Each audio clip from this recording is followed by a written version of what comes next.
I was standing across the street with a coffee going cold in my hand when I saw her. Claire, in a white dress. The same way I'd pictured her 100 times, except I wasn't the one she was walking toward. There's a church on Elm Street, the old brick one with the crooked steps, and people were spilling out the front holding little bags of rice, laughing, taking pictures. I almost kept walking. I almost didn't look. And then somebody moved, and there she was at the top of the steps, and her arm was hooked through somebody else's, and that somebody was my brother. Mark. My little brother. The one I taught to drive. The one I covered for when he wrecked Dad's truck. The one I gave my old apartment to when he had nowhere to go. He was wearing the gray suit. My gray suit. The one I'd bought for the wedding that never happened. I want you to understand something before I tell you the rest. 3 months earlier, this woman sat across from me at our kitchen table, the one I built with my own hands, and she held both my hands and cried and told me she couldn't marry me. Not yet. Not now. She said it was family. She said there were things happening she couldn't explain, and she needed time, and she needed space, and the most important thing in the world was that I trust her. And I did. God help me, I did. I canceled the venue. I called every guest myself. I returned the rings. I told my own mother it was nobody's fault, that sometimes love just needs more time, because that's the kind of man I thought I was. The understanding one. The patient one. The one who always does the right thing. I spent 3 months grieving a woman who wasn't gone. She was just down the hall. I'm telling you this because I know how it sounds. I know you're already a few steps ahead of me, seeing what I couldn't see. And you're right. But I need you to walk through it with me anyway. All of it. Because the part that broke me wasn't the church. It was everything that came before it, hiding in plain sight, while I thanked them for being so good to me. Let me take you back. 2 years before that church, before any of this, I met Claire at a hardware store of all places. I was buying brackets for a shelf, and she was standing in the paint aisle holding 2 nearly identical shades of gray, completely lost. She turned and asked me which one looked warmer. I told her the one in her left hand. She bought the other one. That was Claire. She asked your opinion to figure out what she already wanted. I should have read that better than I did. We started slow. Coffee, then dinner, then the kind of nights where you talk until the sky goes pale, and you can't believe how fast it went. I was 34, and I'd given up on the idea that somebody could feel like home. She made me believe in it again. She'd show up at my place after her shift and fall asleep on the couch before I finished cooking, and I'd just stand there in the kitchen looking at her thinking, this is it. This is the thing people write songs about. I'm not telling you she was a monster. I need you to hear that. If she'd been cruel from the start, none of this would have cut so deep. The cruelty was that she was good. She remembered the name of my coworker's sick dog. She cried at commercials. She held my mother's hand at the hospital the night Dad's heart gave out, and she stayed all night. And I remember thinking, I am the luckiest man alive. That was the same night Mark didn't show up. I made excuses for him. I always made excuses for him. He texted around 2 in the morning saying he couldn't handle hospitals, that it messed with his head, and could I just let him know how things went? And Claire, sitting next to me in those plastic chairs, she read the text over my shoulder, and she went quiet. I thought she was tired. Now I think she was thinking about him. You want to know the truth about my family? I was the one who held it together. When Dad got sick, I paid for the treatments the insurance wouldn't cover. When Mark lost his 3rd job, I covered his rent. When Mom needed the roof fixed, I climbed up there myself in August heat. And every single time, the thanks went to Mark. Mark who showed up late with a smile. Mark who could charm the bark off a tree. Mark who never lifted a finger, but somehow always got the credit for caring. I used to tell myself I didn't mind. Somebody had to be the responsible one. Somebody had to be the rock. I wore it like a badge. Look at me, the dependable son, the one you never have to worry about. And the thing about being the rock is that nobody ever asks how the rock is doing. They just stand on you. I proposed to Claire on a Tuesday. Nothing fancy. We were in the car in the grocery store parking lot. Rain coming down so hard we couldn't see out the windshield, and I just turned to her and said it. I didn't even have the ring on me. It was in my sock drawer at home. She laughed and cried at the same time and said yes. And we sat there in that steamed-up car for an hour just holding hands, listening to the rain. I called my mother first. She was happy, I think. Then I called Mark. There was a pause on the line. Just a second too long. And then he said, wow. Wow. Congratulations, man. And I heard something in his voice I couldn't name, and I told myself it was surprise, because what else could it be? We set the date for the spring. Claire threw herself into the planning like it was a second job, and Mark, my brother, he offered to help. He said he wanted to be involved. He started coming around more. Said he wanted to be a better brother now that I was settling down. He'd come over, and the two of them would sit at the table going over seating charts and flower arrangements while I worked late. And I'd come home and find them laughing about something, and I'd feel this warmth in my chest. My brother and my fiancée finally getting along. I thought it was the best thing that had ever happened to my family. I thought we were finally becoming what I'd always wanted us to be. I want to laugh at that now. The version of me back then, walking through his own house, grateful. Grateful that they had each other to lean on. I didn't know yet what they were leaning on each other for. The first thing that didn't fit, I almost didn't catch. It was a Sunday in February, maybe 6 weeks before the wedding. I came home early because a job got rained out, and Claire's phone was on the kitchen counter, face up, buzzing. I wasn't snooping. I want that on the record. I glanced down the way anybody would, and I saw a message preview light up the screen. It just said, "We can't keep doing this. He's my brother." And then it was gone, because she came around the corner and picked it up so fast, it was like she'd been waiting in the next room listening for it. I asked her who that was. She didn't even blink. She said it was her cousin, going through some drama with her sister's husband, asking for advice. And it made sense. Of course it made sense. Claire had a big messy family. Somebody was always in a crisis. I forgot about it by dinner. But your body remembers things your mind talks you out of. That's something I learned the hard way. For weeks after that, I'd feel this little drop in my stomach when her phone buzzed, and I couldn't tell you why, and I'd push it down because the alternative was unthinkable. Then the gift started. Mark, who never had $2 to rub together, who I was still slipping money to when his car needed brakes, suddenly had cash. He took Claire and me out to a real dinner, picked up the check, waved my card away like it was nothing.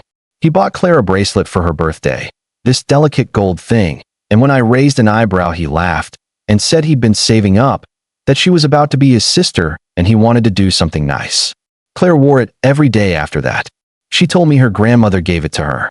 2 different stories about the same bracelet, told to me in the same week, and I held both of them in my head, and I chose to believe neither one mattered. Do you know what that does to a person? Choosing not to see? It's not that I was stupid. I want you to understand I wasn't stupid. It's that the truth was so big and so ugly that believing a small lie was easier than letting the big one in. Every red flag, I had a folder for it. Stress. Coincidence. My own jealousy. I became an expert at explaining away my own life. The wedding got closer, and Claire got quieter. She stopped sleeping well. I'd wake up at 3 in the morning and she'd be sitting in the dark in the living room, just staring at nothing. And when I asked what was wrong, she'd say wedding nerves, cold feet, everybody gets them. She started picking fights about small things, the kind of fights you start when you want a reason to feel angry at someone so you don't have to feel guilty. She told me I worked too much. She told me I cared more about my family than about her. That one landed strange, because she was the one spending every other evening with my brother going over a guest list. 3 weeks before the wedding, she stopped wearing my ring to bed. Said her finger was swelling. I believed her. I rubbed lotion on her hands and told her it was just the stress, and that after the wedding everything would slow down and we'd finally breathe. She cried that night. Really cried, the kind that shakes the whole bed. And I held her, and I thought it was love. I thought she was overwhelmed by how much she loved me, and I felt so close to her in that dark room. I felt like we'd made it through something. I found out later she was crying because she'd already decided. She just hadn't told me yet. The cancellation came on a Thursday. I remember because I'd taken the day off to go pick up the tuxedos.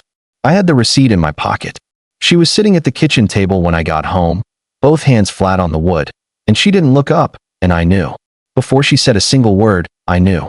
You always know in the second before. Your whole body braces. She said she couldn't do it. Not now. She said there were things happening with her family that she couldn't explain, that it wouldn't be fair to me to go through with it while her head was somewhere else. She said she needed time. She needed space. And then she said the words I'd repeat to myself for 3 months like a prayer. She said, I need you to trust me. Please. Just trust me. And I did. I reached across that table and I took her hands, the same hands that were already wearing somebody else's gold, and I told her, of course. Of course. Take all the time you need. I'm not going anywhere. I meant it as devotion. She heard it as permission. The weeks after the cancellation were the loneliest of my life, and the cruel part is I went through them thinking I wasn't alone. I thought I had my family.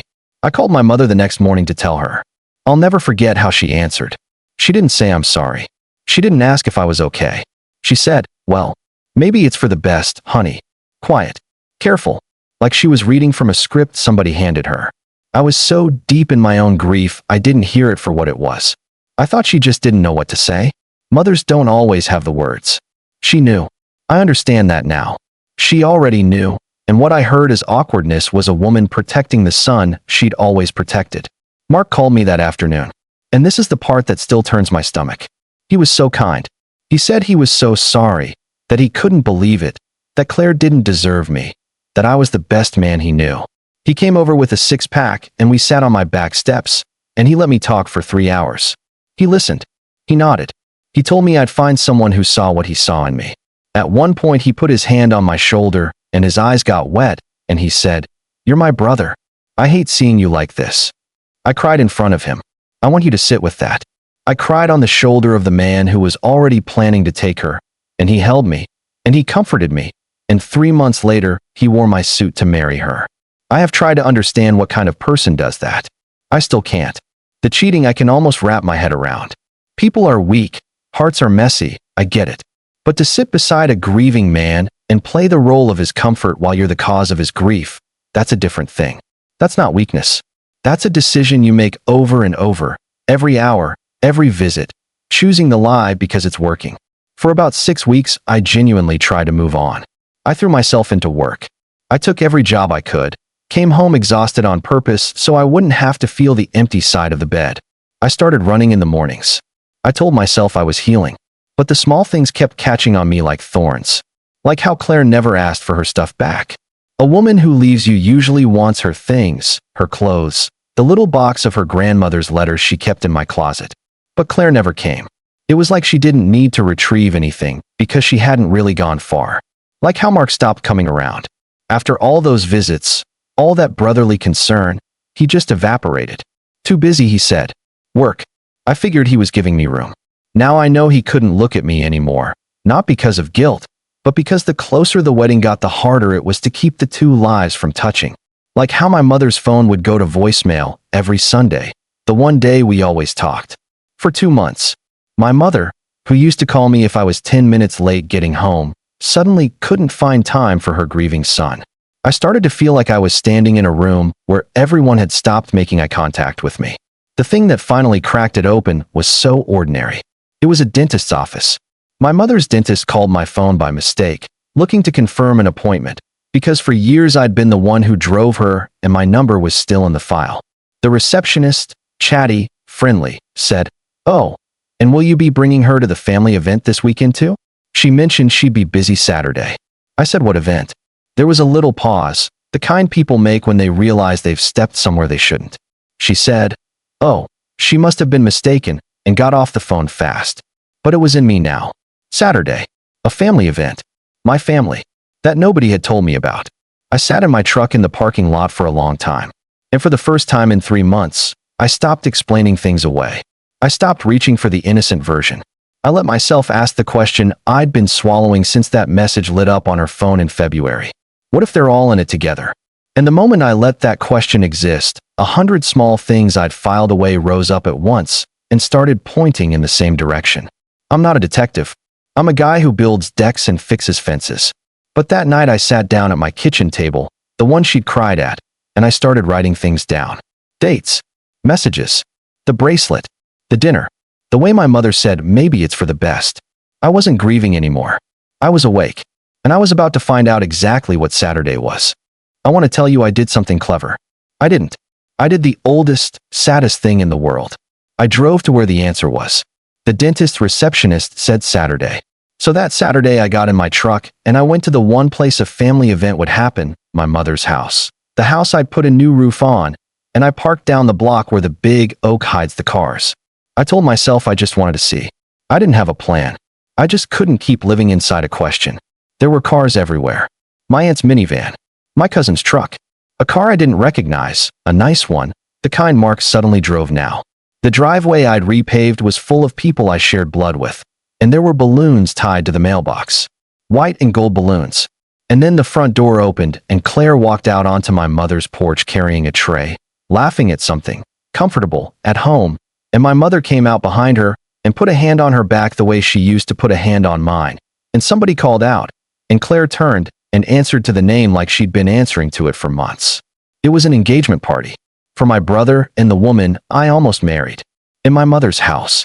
While I sat 30 feet away in a truck, the invisible son, the one nobody thought to tell. I didn't go in. I want you to know I didn't make a scene. I sat there and I watched my whole family celebrate the thing that had destroyed me, and the strangest calm came over me. Because now I knew. There was nothing left to wonder about. The not knowing had been the torture. The knowing, somehow, set something loose in me. I drove home, and I did the thing I should have done months before. I went through everything. I still paid the phone plan. All of us were on a family plan, my idea, my account, because I was the responsible one, remember. I never looked at anyone's usage because why would I? But that night I logged in, and I pulled up the records, and I looked at the call logs between two numbers. Claire's and Mark's. It went back 14 months.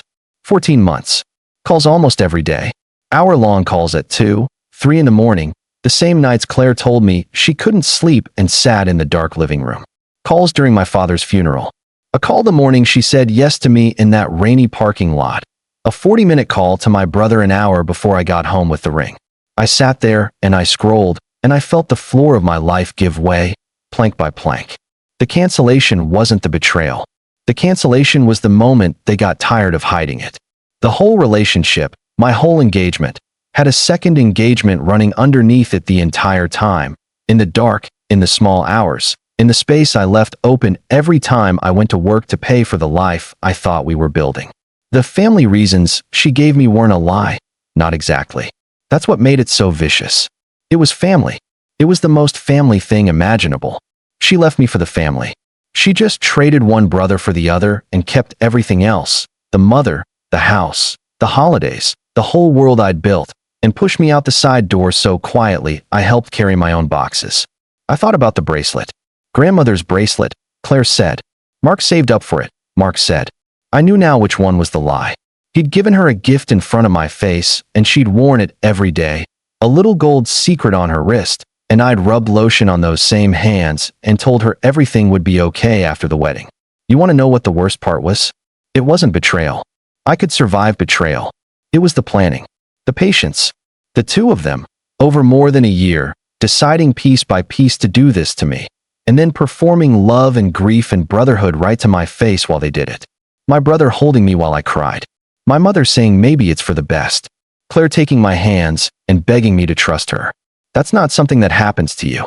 That's something people choose to build, the way I build a deck, board by board, knowing exactly what it'll hold. And I had paid for the lumber. I sat at that table until the sun came up. And somewhere in those hours, the grief finished burning off. And what was left underneath, it wasn't rage.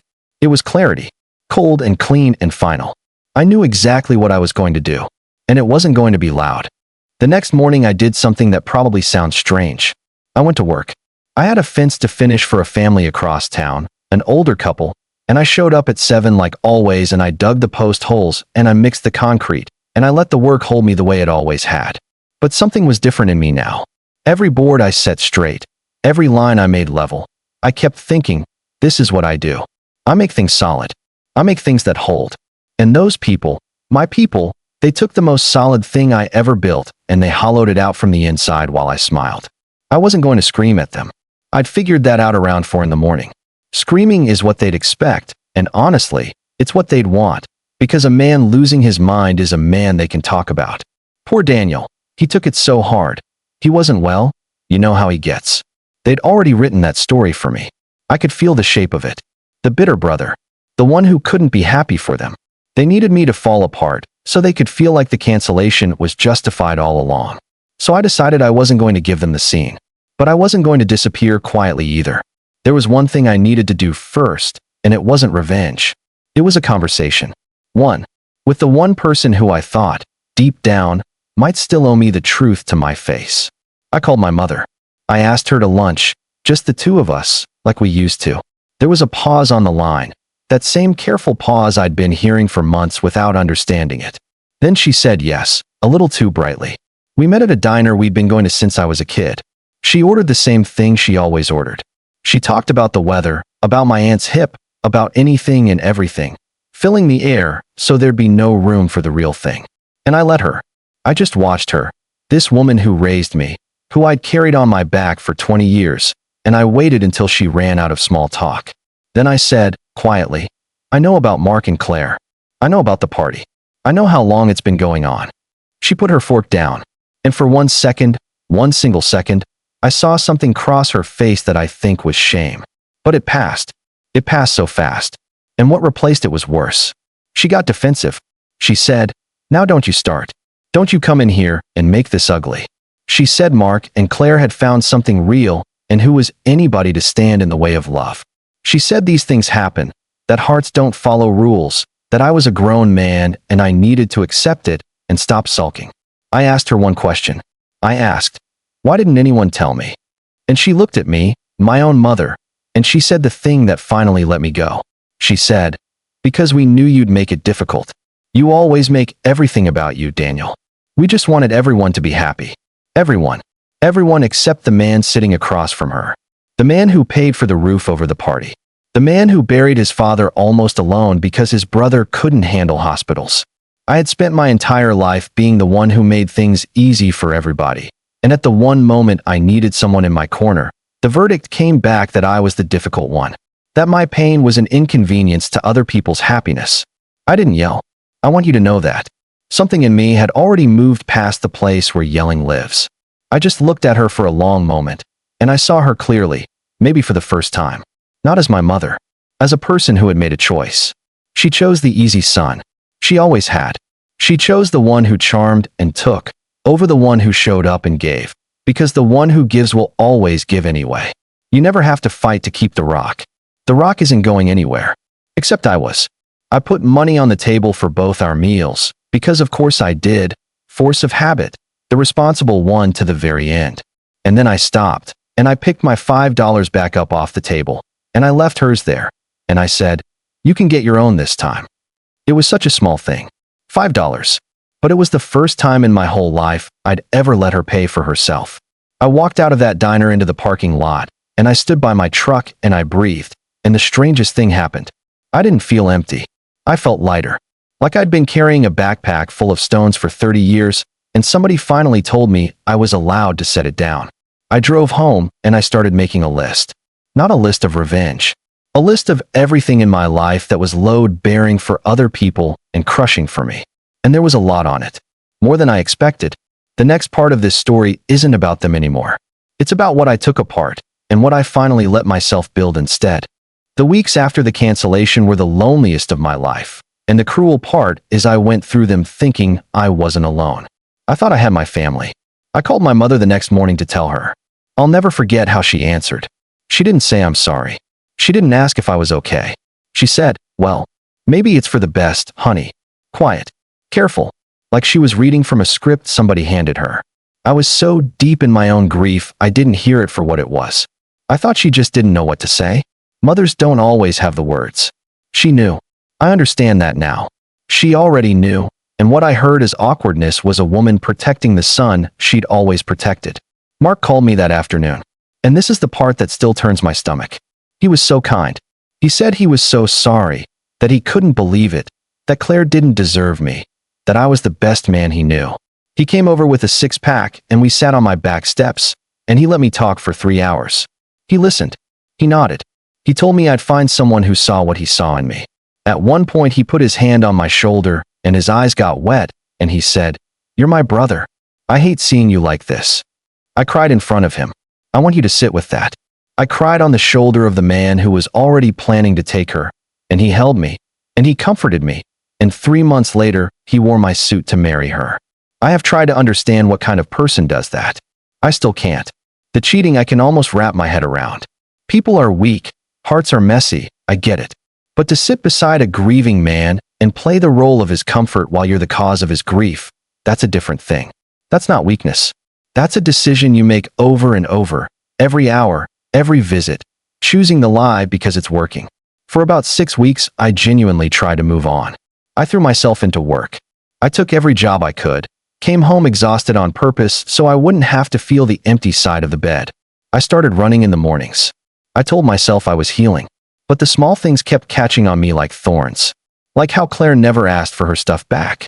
A woman who leaves you usually wants her things, her clothes, the little box of her grandmother's letters she kept in my closet. But Claire never came. It was like she didn't need to retrieve anything because she hadn't really gone far. Like how Mark stopped coming around. After all those visits, all that brotherly concern, he just evaporated. Too busy, he said. Work. I figured he was giving me room. Now I know he couldn't look at me anymore, not because of guilt, but because the closer the wedding got, the harder it was to keep the two lives from touching. Like how my mother's phone would go to voicemail every Sunday, the one day we always talked. For 2 months. My mother, who used to call me if I was 10 minutes late getting home, suddenly couldn't find time for her grieving son. I started to feel like I was standing in a room where everyone had stopped making eye contact with me. The thing that finally cracked it open was so ordinary. It was a dentist's office. My mother's dentist called my phone by mistake, looking to confirm an appointment, because for years I'd been the one who drove her and my number was still in the file. The receptionist, chatty, friendly, said, "Oh, and will you be bringing her to the family event this weekend too?" She mentioned she'd be busy Saturday. I said, "What event?" There was a little pause, the kind people make when they realize they've stepped somewhere they shouldn't. She said, "Oh," she must have been mistaken, and got off the phone fast. But it was in me now. Saturday. A family event. My family. That nobody had told me about. I sat in my truck in the parking lot for a long time. And for the first time in 3 months, I stopped explaining things away. I stopped reaching for the innocent version. I let myself ask the question I'd been swallowing since that message lit up on her phone in February. What if they're all in it together? And the moment I let that question exist, 100 small things I'd filed away rose up at once and started pointing in the same direction. I'm not a detective. I'm a guy who builds decks and fixes fences. But that night I sat down at my kitchen table, the one she'd cried at, and I started writing things down. Dates. Messages. The bracelet. The dinner. The way my mother said maybe it's for the best. I wasn't grieving anymore. I was awake. And I was about to find out exactly what Saturday was. I built that house. Not from scratch, but close. I bought a tired little place with good bones and bad everything else. And over 3 years I rebuilt it room by room with my own hands. The kitchen table she cried at, I made that from an old barn door. The deck out back, mine. The shelves, the trim, the tile in the bathroom, I laid on my knees over a long weekend with Claire bringing me iced tea and telling me I was incredible. Every inch of that house had her fingerprints in the memory of it. And for a while after I cut everyone off, I thought I'd stay, out of pride, out of stubbornness. This is my house. I built it. Why should I be the one to leave? But that's the trap, isn't it? Staying somewhere that hurts you just to prove you won't be moved. I'd already spent 30 years doing that with my family. So I made a decision that scared me more than cutting off my mother. I decided to sell it. The day the sign went up in the yard, I sat on the front steps for an hour. A neighbor walked by, an older man named Walt who'd lived on that street forever, and he stopped and looked at the sign and looked at me and said, "Wondered when you'd finally do something for yourself." I asked him what he meant. He said, "Son, I watched you fix everybody's problems on this whole block for years. Fixed my gutter for free 2 summers ago, wouldn't take a dime. Nice to see you fixing your own life for once." And he tipped his hat and kept walking, and I sat there on the steps of the house I was about to lose. And for some reason that little throwaway thing from a near stranger meant more to me than anything my own family had said in a decade. That's something nobody tells you. When you finally walk away from the people who were supposed to love you, you find out the world is full of quiet, decent strangers who see you more clearly than your own blood ever did. While the house was on the market, something happened that I have to tell you about, because it's the closest this story comes to the confrontation you've probably been waiting for. And it didn't go how I'd have written it. Claire came to see me. She showed up on a Thursday evening, alone, and she stood on my porch, and she looked smaller than I remembered. She'd heard I was selling. She'd heard I'd left the family group. She wanted to talk. And against every instinct, I let her in, because I think part of me needed to see her one more time to make sure the spell was really broken. We sat at the barn door table. She put her hands flat on it, the same way she had the day she ended us, and I noticed she wasn't wearing the gold bracelet. Maybe she knew better. She started to cry, and she told me she never meant for it to happen, that it grew slowly, that she fought it, that she hated herself. She said Mark wasn't even good to her the way I'd been good to her. She said sometimes she lay awake and wondered if she'd made the worst mistake of her life. And here's the thing. A year earlier, those words would have destroyed me or saved me. I couldn't have told you which. I'd have grabbed onto them. I'd have forgiven her on the spot because being needed was the only love I knew how to recognize. But I'd done the work by then. So I just listened. And what I felt, sitting across from this crying woman I'd once have died for, wasn't longing, and it wasn't even anger. It was a kind of distant, gentle pity. For her. And for the man I used to be, who'd have called her tears a second chance. When she finished, I didn't yell, and I didn't comfort her. I said the only true thing I had. I said, I believe you. I believe it was slow, and I believe you hate yourself, and I believe you might have made a mistake. But you made it for 14 months, Claire. Every single day for 14 months you woke up and chose to keep choosing it. That's not a mistake. A mistake is one bad night. What you did was a life. You just didn't want me in it. She didn't have anything to say to that. There wasn't anything to say. I walked her to the door. At the threshold, she turned and asked me, almost desperate, "Can you ever forgive me?" And I told her the truth, which surprised even me as it came out. I said, I already have. Not for you. For me. I forgave you so I could stop carrying you. But forgiveness doesn't mean a door back in. It just means I put you down. And I closed the door. Gently. No slam. The slam would have meant she still had power over me. The gentle click meant she didn't. I stood in that hallway in the house I'd built and was about to sell, and I listened to her car pull away for the last time, and I realized I wasn't shaking. My hands were steady. The thing I'd been so afraid of, seeing her, had come and gone, and I was still standing. The house sold 3 weeks later. I got more for it than I expected. Turns out other people could see the love I'd built into it, even if the woman who watched me build it never really did. I moved about 2 hours away, to a town near that same stretch of coast where I'd sat on the sand the day I started feeling guilty for resting. I rented a small place first. No barn door table. No ghosts. Just bare walls and the sound of gulls in the morning. And for the first few weeks I'd wake up disoriented, reaching for a life that wasn't there anymore. The grief didn't vanish because I'd moved. I want to be straight with you about that, because the movies make it look like you drive over a bridge and the past falls off the back of the truck. It doesn't.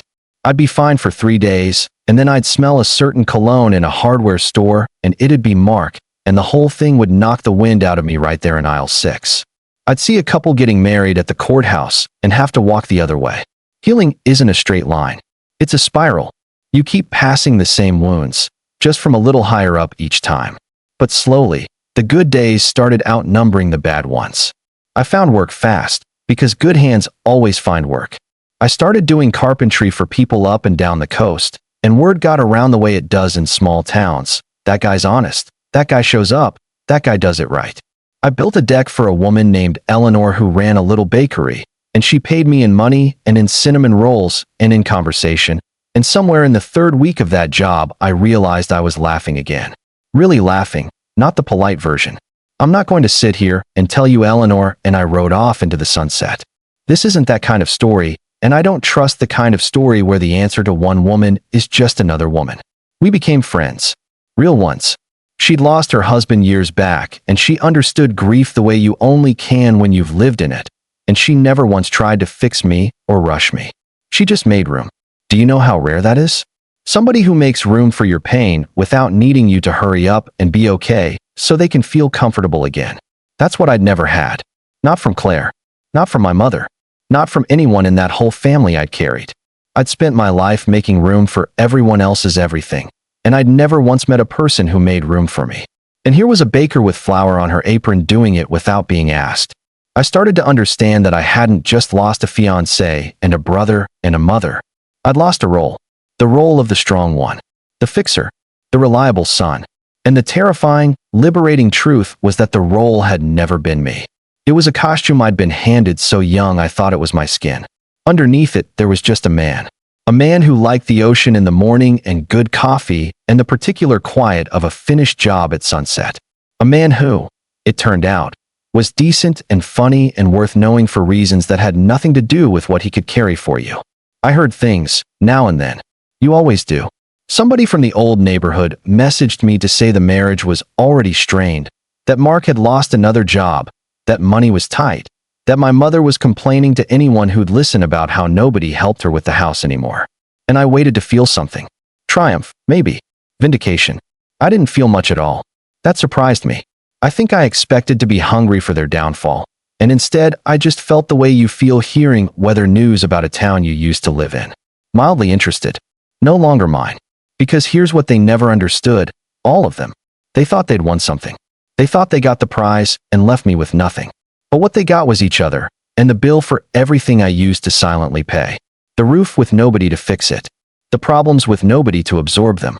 The favorite son who was never going to become the responsible one, just because the responsible one finally walked away. They didn't beat me. They just kept what they always had, and lost the only thing that ever actually held them up. And me. I lost the family I'd been begging to love me my whole life. And I found out that the love I'd been begging for was never going to come, because you cannot earn from people what they aren't able to give. I'd been trying to fix a thing that wasn't broken. It was built that way. They were exactly what they were always going to be. The freedom wasn't in cutting them off. I told you that already.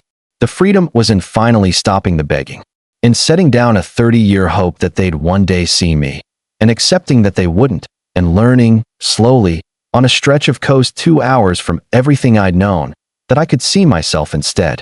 There's one more thing I need to tell you. About the wedding. The one I started this whole story with. Because I never told you how I came to be standing across that street with cold coffee in my hand, watching her walk down the aisle with my brother. That part, I saved for last. I told you at the start that I was standing across the street from that church by accident, that I almost kept walking. And that was true. But there's something I left out, and I left it out on purpose, because I wanted you to feel the whole story the way I lived it before I told you the last turn of it. I wasn't supposed to be on Elm Street that day. I had no idea the wedding was even happening, let alone where. Remember, by then I'd cut all of them off. I was still living in the old house, it hadn't sold yet, and I'd driven into town for a simple thing, a part for a sander, from the shop 2 doors down from that old brick church. Pure chance.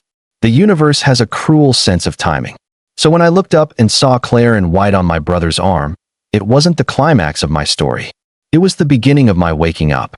That moment on the sidewalk is where everything I've told you actually started. Not ended. Started. And I need to tell you what I did in that moment, because it's the truest thing about who I'd become, even before I knew I was becoming it. I didn't cross the street. I didn't make a scene. I didn't let a single one of them see my face. Some of you are disappointed by that. I know. Part of me wishes I'd done something cinematic too. But I just stood there for a moment, and I felt the floor drop, and then I did the smallest, most important thing of my whole life. I turned around, and I walked the other way, and I bought my sander part, and I drove home. That's it. That's the big climax. A man buying a sander part while his old life got married behind him. But you understand by now why that was everything, don't you? Because for the first time, faced with the people who'd broken me, I chose myself without their permission and without their knowing. There was no audience. No one clapped. No one even saw. The strength wasn't performed for anybody. It was just mine. And that's the only kind of strength that's real, the kind nobody's watching. I want to say something to you directly now, whoever you are, however you found this. If you've made it this far, you've probably got your own version of that church. Your own people who looked you in the eye and chose to hurt you slow. Maybe you're still standing across the street from it, freezing, holding cold coffee, trying to decide whether to cross. Don't cross. Turn around. Buy your sander part. Drive home. Build your life. The best thing I ever did wasn't confronting them. It wasn't winning. It wasn't even forgiving them, though I did, for my own sake, so I could set the weight down. The best thing I ever did was understand, finally, that I was never the difficult one. I was the load-bearing one. And there is no shame in walking out of a house that was only standing because of you, and letting it learn to hold its own weight, or not. I drive past a church near my place sometimes now, a little white one by the water, and on Saturdays there are weddings, and I don't flinch anymore. I look at those couples and I hope for them. I really do. I hope somebody in that marriage knows how to make room for the other one's pain. I hope neither of them is sitting alone in a dark living room at 3 in the morning, already gone, just waiting to say it out loud. I never got my wedding. I made my peace with that. But I got something I didn't know I was allowed to want. I got a life where I'm not the rock. I'm not the fixer. I'm not the reliable son everyone stands on. I'm just a man who builds good things with his hands, drinks his coffee slow, watches the water, and belongs to himself. It took losing the people I loved most to find out they were never really mine to lose. And it took standing across the street from the worst day of my life to finally start walking toward the best part of it. If you're still here, if any of this landed somewhere true in you, do me a favor and subscribe, because I tell these stories for the people who needed to hear them and didn't have anybody saying it out loud. And I want to ask you something, and I really do read the answers. If you'd been standing across that street, holding your cold coffee, watching the people who betrayed you walk away happy, what would you have done? Cross the street or turn around? Tell me. I'll be reading.